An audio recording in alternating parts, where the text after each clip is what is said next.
21 September శనివారం రాత్రి Hezbollah 10 క్షిపణులను ఇజ్రాయెల్లోని జజ్రీల్ వ్యాలీలోని ఉత్తర నగరాలపైకి ప్రయోగించినట్లు టైమ్స్ ఆఫ్ ఇజ్రాయెల్ నివేదించింది. వివాదం ప్రారంభమైనప్పటి నుండి ఇజ్రాయెల్ భూభాగంలోకి హిజ్బుల్లా రాకెట్లు చేసిన లోతైన చొరబాటు ఇదే. ఇజ్రాయెల్ డిఫెన్స్ ఫోర్సెస్ చాలా క్షిపణులను అడ్డగించింది. ప్రతిస్పందనగా ఇజ్రాయెల్ జట్లు దక్షిణ లెబనాన్ అంతటా ప్రతీకార దాడుల శ్రేణి నిర్వహించాయి. ఐడిఎఫ్ తన వైమానిక దాడులు రాకెట్ లాంచర్లతో కనీసం 110 హిజ్బుల్లా స్థానాలను లక్ష్యంగా చేసుకుని తదుపరి రాకెట్ ప్రయోగాలు చేయకుండా హిజ్బుల్లాను విజయవంతంగా అంతరాయం కలిగించిందని ఐడిఎఫ్ పేర్కొంది. ఐడిఎఫ్ ప్రకారం హిజ్బుల్లా రాకెట్ ఫైరింగ్ సామర్థ్యాలను కూల్చివేసే వ్యూహంలో భాగంగా శనివారం మధ్యాహ్నం వైమానిక దాడులతో వేలాది రాకెట్ లాంచర్ బారెల్స్తో సహా సుమారు 290 హిజ్బుల్లా సైట్లను ప్రవేశింపజేశారు. ఇజ్రాయెల్ భూభాగంపై పెద్ద ఎత్తున దాడులు చేసే హిజ్బుల్లా సామర్థ్యాన్ని తగ్గించడానికి ఈ ముందస్తు దాడులు ప్రారంభించబడ్డాయని తెలిపారు. దీనికి ముందు 17 సెప్టెంబర్ 2024 మధ్యాహ్నం 3:30 గంటలకు లెబనాన్లో ఒకేసారి వేల పేజర్ డివైజ్లు భారీ పేలుళ్లతో విధ్వంసాన్ని సృష్టించాయి. ఈ పేజర్ డివైజ్లు హిజ్బుల్లా గ్రూప్ మెంబర్స్ ఒకరితో ఒకరు కమ్యూనికేట్ అవ్వడానికి వాడతారు. హిజ్బుల్లా పేజర్ డివైజ్లో ఏదో ఒక మెసేజ్ రిసీవ్ అయింది. దాంతో ఆ సమయంలో ఎన్ని పేజర్ డివైజ్లు అయితే ఆన్లో ఉన్నాయో అవన్నీ కూడా ఒక భారీ శబ్దంతో పేలిపోయాయి. ఇప్పటి వరకు ఇందులో 37 మంది వరకు తమ ప్రాణాలు కోల్పోయారు. అందులో కొంతమంది చిన్నపిల్లలు కూడా ఉన్నారు. 3000 కంటే ఎక్కువ మంది వివిధ ప్రదేశాల్లో చాలా దారుణమైనటువంటి విధంగా గాయపడ్డారు. ఇక్కడే కాదు, సిరియా వ్యాప్తంగా వందల పేలుళ్లు ఒకేసారి పేలాయి. ఏం జరిగిందో తెలుసుకునే లోపే తీవ్ర గాయాలతో రక్తపు మడుగుల్లో బాధితులు ఉన్నారు. ఈ సంఘటన జరిగిన వెంటనే ప్రపంచవ్యాప్తంగా ఈ యొక్క న్యూస్ వ్యాపించింది. లెబనాన్లో ప్రతి చోట అంబులెన్స్ల శబ్దం, హాస్పిటల్తో బెడ్స్తో పాటు కూర్చోడానికి కుర్చీలు లేకుండా పోయాయి. ఈ సంఘటన అదుపులోకి రాకముందే మరుసటి రోజు 18 సెప్టెంబర్ 2024న హిజ్బుల్లా యొక్క hand radio set, walkie talkies కూడా ఫెయిల్ అయ్యి 3000 కంటే ఎక్కువగా పేలిపోయాయి. దీంతో ఇంత ఖచ్చితంగా ఇలాంటి కోఆర్డినేటెడ్ అటాక్ ఎలా సాధ్యమైంది, ఎవరు చేశారు, ఈ ఆపరేషన్ చేసేందుకు ఎన్నేళ్ల సమయం పట్టింది అనే ప్రశ్నలు ఉత్పన్నమవుతున్నాయి. ఇప్పుడు ఈ దాడులు ఎలా జరిగాయి అనేది ఇంతవరకు స్పష్టంగా తెలియలేదు. అత్యాధునిక పద్ధతుల్లో జరిగినట్లుగా కనిపిస్తున్నాయి. ఈ దాడులకు ఇజ్రాయెల్ కారణమని హిజ్బుల్లా ఆరోపిస్తుంది. కానీ దీనిపై స్పందించడానికి ఇజ్రాయెల్ అధికారులు నిరాకరిస్తున్నారు. ఇప్పుడున్న ఆధునిక సాంకేతిక పరికరాల కంటే పాతవిగా భావించే పేజర్లను హిజ్బుల్లా ఇప్పటికీ ఉపయోగిస్తుంది. ఇజ్రాయెల్ తమ లొకేషన్ ట్రాక్ చేయకుండా తప్పించుకోవడానికి హిజ్బుల్లా ఈ పరికరాలను ఉపయోగిస్తుంది. పేజర్ అనేది అక్షరాలు, అంకెలతో కూడిన ఆల్ఫా న్యూమెరిక్ మెసేజ్లు, వాయిస్ మెసేజ్లు పంపించుకోవడానికి వీలున్న వైర్లెస్ కమ్యూనికేషన్ సాధనం. ఇందులో మెసేజ్ పంపించడంతో పాటు మెసేజ్ రిసీవ్ చేసుకోవడం, ఆ మెసేజ్ చదవడం, వాయిస్ అయితే వినడం సాధ్యమవుతుంది. పేజర్లో ఎలాంటి సిమ్ కార్డ్, మొబైల్ కానీ నెట్వర్క్ కానీ ఉపయోగించరు. రేడియో సిగ్నల్ ద్వారా ఈ డివైస్లో టెక్స్ట్ మెసేజ్ రిసీవ్ అవుతాయి. హిజ్బుల్లా గ్రూప్ ఇంతకు ముందు మొబైల్ ఫోన్స్ పై ఆధారపడేది. కానీ ఇజ్రాయెల్తో యుద్ధం జరుగుతుండడంతో సెల్ ఫోన్స్ని హ్యాక్ చేసి వారి లొకేషన్ ట్రాక్ చేసే ప్రమాదం ఉంటుంది. కాబట్టి మొబైల్ ఫోన్స్ బ్యాన్ చేసి దానికంటే సింపుల్ మరియు సెక్యూర్గా ఉండే పేజర్ని వాడాలని నిర్ణయించుకున్నారు. వాటిని ఇజ్రాయెల్ ఇంటెలిజెన్స్ ఏజెన్సీ మొసాద్ నుండి రక్షించబడుతూ ఒక అనౌన్స్మెంట్ డివైస్ లా ఉపయోగిస్తున్నారు. దీని ద్వారా ఇంపార్టెంట్ అప్డేట్ ఒకేసారి అందరికీ రిసీవ్ అవుతాయి. పేజర్ డివైజ్లు అన్ని ఒకే ఒక పేజర్ నెట్వర్క్తో కనెక్ట్ అయి ఉంటాయి. ఎప్పుడైనా ఏదైనా సందేశం పంపాలి అంటే ముందు పేజర్ ఆ నెట్వర్క్ వద్దకు వెళ్ళి అక్కడ నుండి ఆ నెట్వర్క్తో కనెక్ట్ అయి ఉన్న వేరే పేజర్లన్నింటికి ఆ మెసేజ్ పంపిస్తారు. ఎప్పుడైతే సిగ్నల్ పేజర్ వద్దకు చేరుతుందో అప్పుడు పేజర్ ఒక యూనిక్ ఐడెంటిఫికేషన్ కోడ్ సిగ్నల్ని చెక్ చేస్తుంది. సిగ్నల్ మ్యాచ్ అయితేనే మెసేజ్ని చూపిస్తుంది. ఇప్పటి వరకు 3000 కంటే ఎక్కువ పేజర్లు బ్లాస్ట్ అయ్యాయి. ఈ బ్లాస్ట్ దక్షిణ లెబనాన్ అంటే ఇజ్రాయెల్ లెబనాన్ బార్డర్ దగ్గరలో జరిగాయి. అయితే ఇక్కడ బ్లాస్ట్ అయిన ఒక పేజర్ ఫోటోలో దాని వెనుక తైవాన్కి చెందిన గోల్డ్ అపోలో కంపెనీ పేరు ఉంది. కానీ గోల్డ్ అపోలో కంపెనీ వారు మాత్రం మేము ఈ డివైజ్లు తయారు చేయలేదు, కానీ మేము బిఎస్సి అనే కన్సల్టింగ్ కంపెనీకి మా బ్రాండ్ పేరుని వాడుకోవడానికి అనుమతి ఇచ్చాము. ఒకవేళ ఈ పని అనేది ప్రొడక్షన్ లెవెల్లోనే చేసి ఉంటే, అంటే ఈ డివైజ్లు తయారు చేసే సమయంలోనే చేసి ఉంటే, డివైజ్లు తయారు చేసే సమయంలో ఇందులో ఎక్స్ప్లోజివ్ సిస్టమ్ని ఇన్స్టాల్ చేసి ఉంటారు. అంటే చాలా ముందు నుండి దీనిపై ప్లానింగ్ అనేది నడుస్తుంది. హిజ్బుల్లా ప్రకారం వాళ్ళు 5000 కంటే ఎక్కువ పేజర్లను గోల్డ్ అపోలో కంపెనీకి ఆర్డర్ ఇచ్చారు. అవి 2024 ప్రారంభంలో లెబనాన్కి చేరుకున్నాయి. గోల్డ్ అపోలో ఫౌండర్ ప్రకారం ఏ పేజర్లు అయితే పేలిపోయాయో వాటి యొక్క మ్యానుఫ్యాక్చరింగ్ అనేది తైవాన్లో జరగలేదు. బిఎస్సి అనే కన్సల్టింగ్ కంపెనీ దాని యొక్క మ్యానుఫ్యాక్చరింగ్ చేసింది.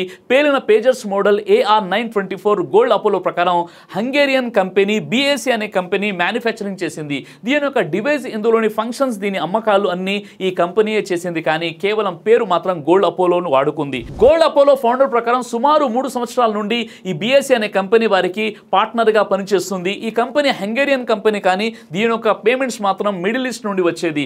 ఈ విషయంపై అపోలో ఫౌండర్ కి కూడా అనుమానం ఉండేది. బిఎస్సి కన్సల్టింగ్ వెబ్సైట్ లో ఇది టెలికమ్యూనికేషన్ ప్రొడక్ట్స్ వైపు పనిచేస్తుందని రాసి ఉంది, కానీ ఇప్పుడు ఆ వెబ్సైట్ ఓపెన్ అవ్వడం లేదు. గత 10 సంవత్సరాలుగా ఇది ఈ బిజినెస్లో పనిచేస్తుంది.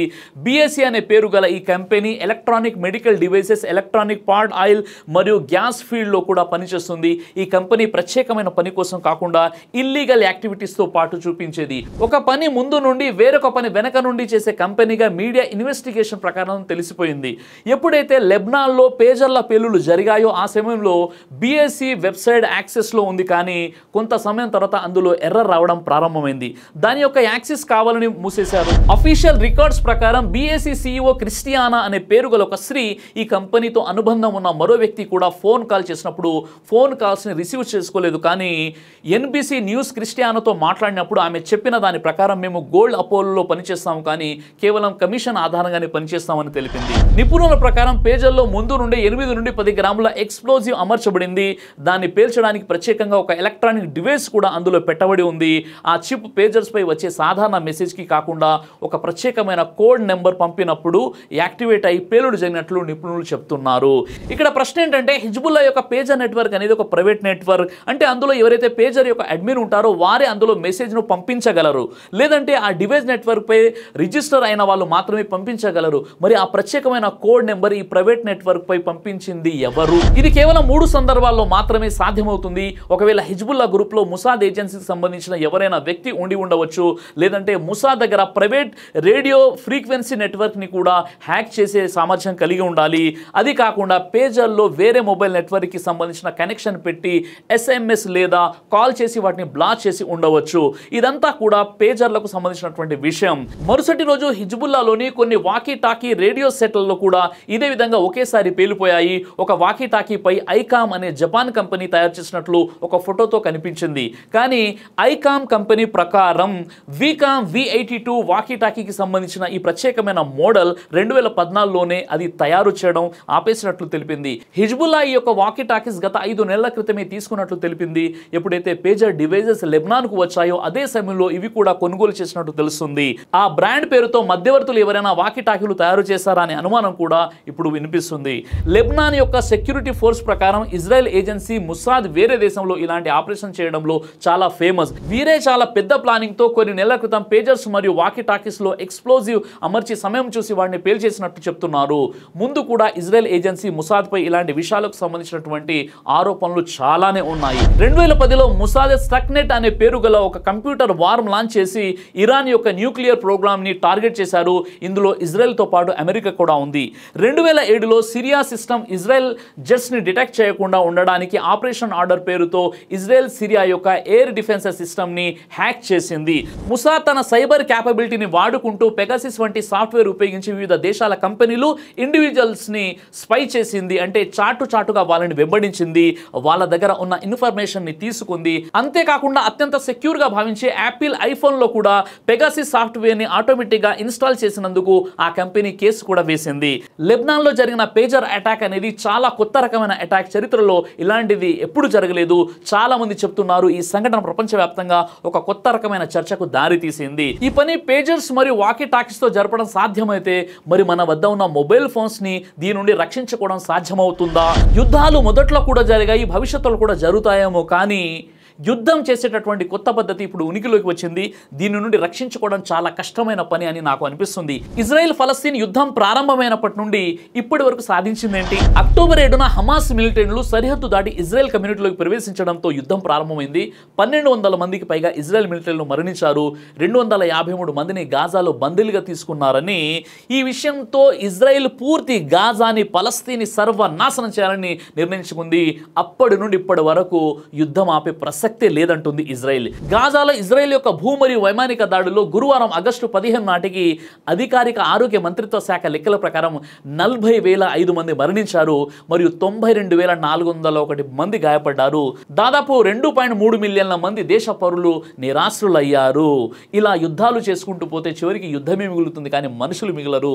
యుద్ధం చేయడం ద్వారా ప్రాణ నష్టం, ఆస్తి నష్టం, సమయం వృధా, మనుషులకు ప్రశాంతత లేకుండా పోతుంది. చిన్నపిల్లలు, వృద్ధులు, అమాయకులు నాయకులు, ఏమి చేయని వారు కూడా ఆ యుద్ధానికి బలైపోతారు.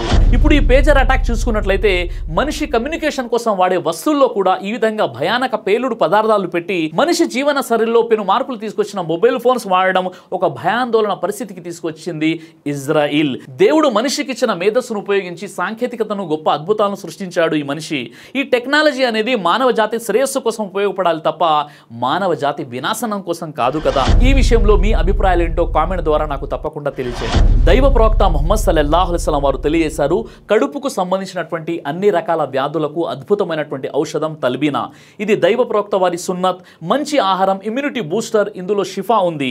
ఇది మంచి ఔషధంగా కూడా పనిచేస్తుంది కాబట్టి పిల్లలు అయినా పెద్దలు అయినా ఎవరైనా దీనిని ఉపయోగించవచ్చు. అలాగే ఖురాన్లో దైవం తెలియజేశాడు, తేనెలో మీకు స్వస్థత ఉంది అని. కాబట్టి స్వచ్ఛమైనటువంటి ఫారెస్ట్ హనీ కోసం మీరు సంప్రదించండి. అలాగే పురుషుల కోసం ప్రత్యేకంగా తయారు చేయబడినటువంటి షాహీ హల్వా, ఇది లైంగిక సమస్యలను దూరం చేసి శృంగార సామర్థ్యాన్ని పెంచుతుంది, మీ దాంపత్య జీవితంలో మంచి అనుభూతినిస్తుంది. ఇందులో ఎలాంటి సైడ్ ఎఫెక్ట్స్ లేవు. ఇది కంప్లీట్ గా హెర్బల్ ప్రొడక్ట్స్ తో తయారు చేయబడినటువంటిది. కాబట్టి స్క్రీన్ పై కనిపిస్తున్నటువంటి ఈ నెంబర్స్ కి కాల్ చేసి మీరు ఇప్పుడే ఈ ప్రొడక్ట్స్ ని ఆర్డర్ చేసుకోవచ్చు. కొరియర్ ఫెసిలిటీ కూడా ఉంది.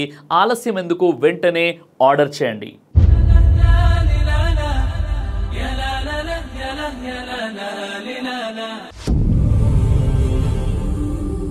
బ్రదర్ సిరాజ్ అని యూట్యూబ్ ఛానల్ని మీరు సబ్స్క్రైబ్ చేసినట్లయితే ఇన్షాల్లా దేవచిత్తం అయితే మీకు వీడియోస్ వస్తుంటాయి. అదేవిధంగా బ్రదర్ సిరాజ్ అనేటటువంటి ఫేస్బుక్ని కూడా లైక్ చేయడం వల్ల మీకు వీడియోస్ వస్తుంటాయి.